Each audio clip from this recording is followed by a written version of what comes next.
Noli Me Tangere, Chapter 13, Mga Senyales ng Bagyo or Signs of Storm. Sa Chapter 12, ipinakita ang kalunos-lunos na kalagayan ng mga patay sa San Diego.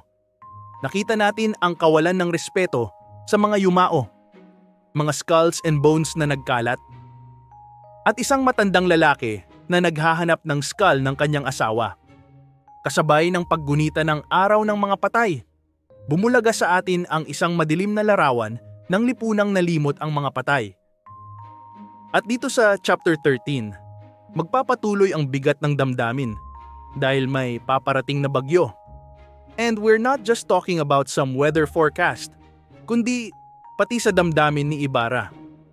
Ready ka na bang masaktan ulit? Guys, ihanda nyo na ang mga panyo at tissue nyo. Pagdating ni Ibarra sa sementeryo, pagkaalis ng matandang lalaki sa sementeryo, may dumating na karwahe na covered in dust at hinihingal ang mga kabayo. Malinaw, malayo ang kanilang pinanggalingan. Mula rito, bumaba si Crisostomo Ibarra, kasama ang kanyang matandang katiwala. Habang papasok sila sa sementeryo, nagsalita ng mahina at may pag-aalinlangan ang matandang katiwala. Hindi po ako agad nakabalik, Ginoo, dahil sa aking karamdaman at mga tungkulin. Nangako si Kapitan Tiago na magpapatayo ng nitso, pero nagtanim ako ng mga bulaklak at nagtayo ng krus gamit ang aking kamay. Tahimik lang si Ibarra. Wala siyang sinasabi. Diretso ang tingin. Malalim ang iniisip. Nawawala ang libingan ni Don Rafael. Dumiretso sila sa loob ng sementeryo. Habang lumalakad, napansin ni Ibarra na dati-rati, naglalakad lang siya nang walang pakialam sa mga nicho. Pero ngayon, bawat hakbang ay may respeto. Kasi alam niyang isa sa mga libingan doon ay kay Don Rafael. Diyan po, sa likod ng malaking krus, sabi ng katiwala. Pero pagdating nila sa lugar, teka lang, wala na ang krus. Matandang katiwala. Sandali lang, dito yata yon. O baka dyan. May bato pa yun dati eh. Medyo maikli ang libingan. Ah, yung magsasaka pa nga ang naghukay noon kasi may sakit yung sepulturero. Nataranta silang dalawa. Tinuro ng katiwala ang isang grave digger na nanonood lang sa kanila mula sa malayo. Interogasyon kay sepulturero. Lumapit sila sa grave digger. Tinanggal nito ang salakot bilang paggalang at nagtanong, Katiwala, Manong, may libing po dito dati na may malaking krus gawa sa kahoy. Yung may mga bulaklak, oleander, tuberose, at forget-me-nots. Napaisip ang sepulturero. Sepulturero. Ah, yung krus na inukit? Tinalian ng ratan. May mga bulaklak? Oo. Naalala ko na yon. Nagliwanag ang mukha ni Ibarra. Pero biglang, sinunog ko yon. Katiwala at Ibarra. Ha? Bakit mo sinunog?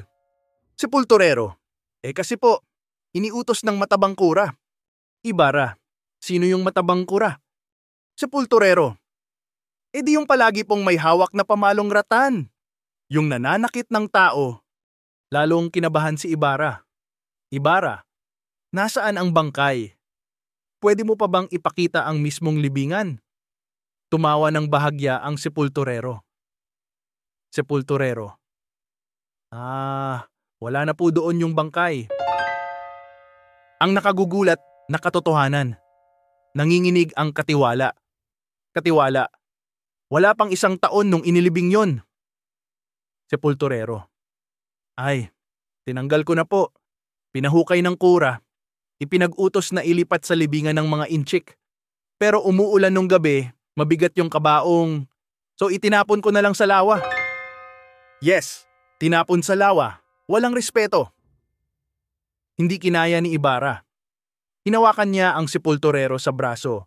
Mariing tinanong. Ibarra, ginawa mo yun? Natakot ang sepulturero at sinabing, Sorry po sir. Mas mabuting itapon kaysa ilibing sa tabi ng mga inchik. Yun po ang sabi ko sa sarili ko. Napatitig si Ibarra sa sepulturero ng matagal. Nanginginig sa galit pero hindi umiiyak. Ibarra, isa kang alipin lang. At dali-daling lumakad palayo si Ibarra. Walang pakialam kung tapakan man niya ang mga krus, buto o libingan.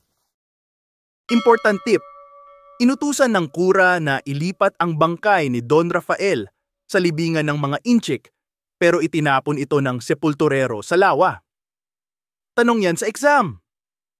Isa ito sa mga pinakamatitinding eksena sa buong nobela. Mas intense ang scene na to pag binasa mo ang libro. Paparating ang bagyo, literally and figuratively.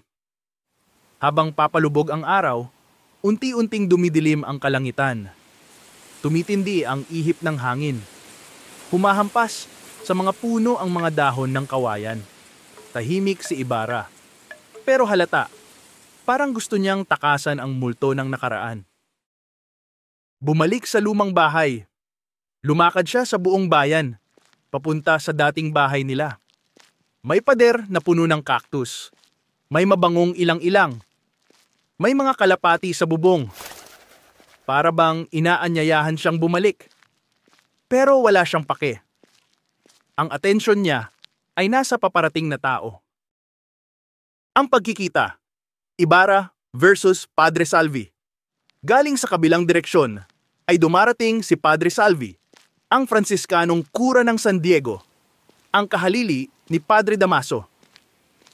Tahimik, mahangin, nahihipan ang kanyang sombrero at ang kanyang gingon na abito o damit na nagsisilbing uniforme ng mga praile.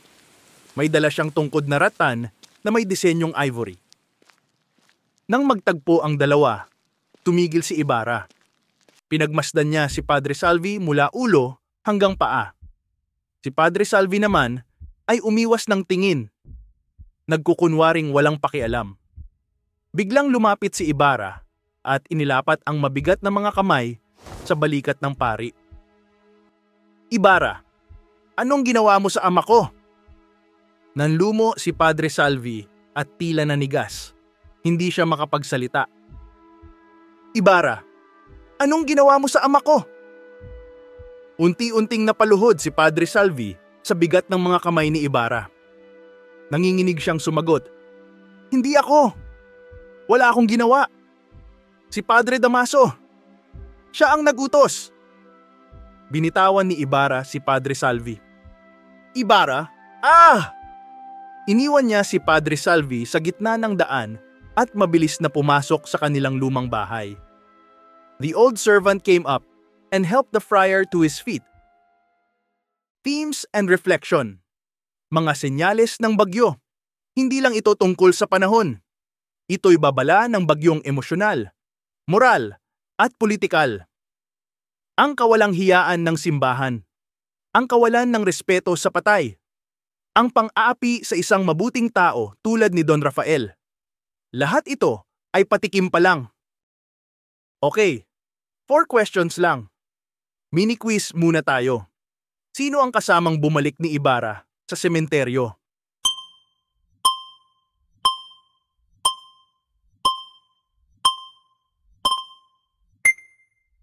Matandang katiwala. Ano ang nangyari sa krus sa libingan ni Don Rafael?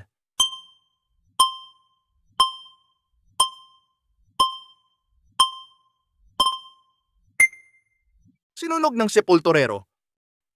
Saan dinala o itinapon ang bangkay ni Don Rafael?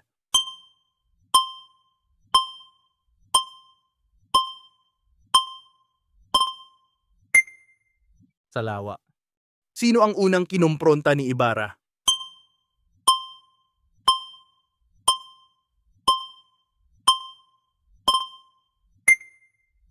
Padre Salvi. At dito, nagtatapos ang chapter 13. Grabe no? Walang hustisya. Di na natin alam kung saan inagos si Don Rafael. Sa susunod na kabanata, titindi pa ang mga eksena. Kilalanin natin kung sino talaga yung matandang naghahanap ng skull ng asawa niya. Comment mo naman, kung ikaw si Ibarra, ano gagawin mo kay Padre Salvi? Comment your version. See you sa next chapter.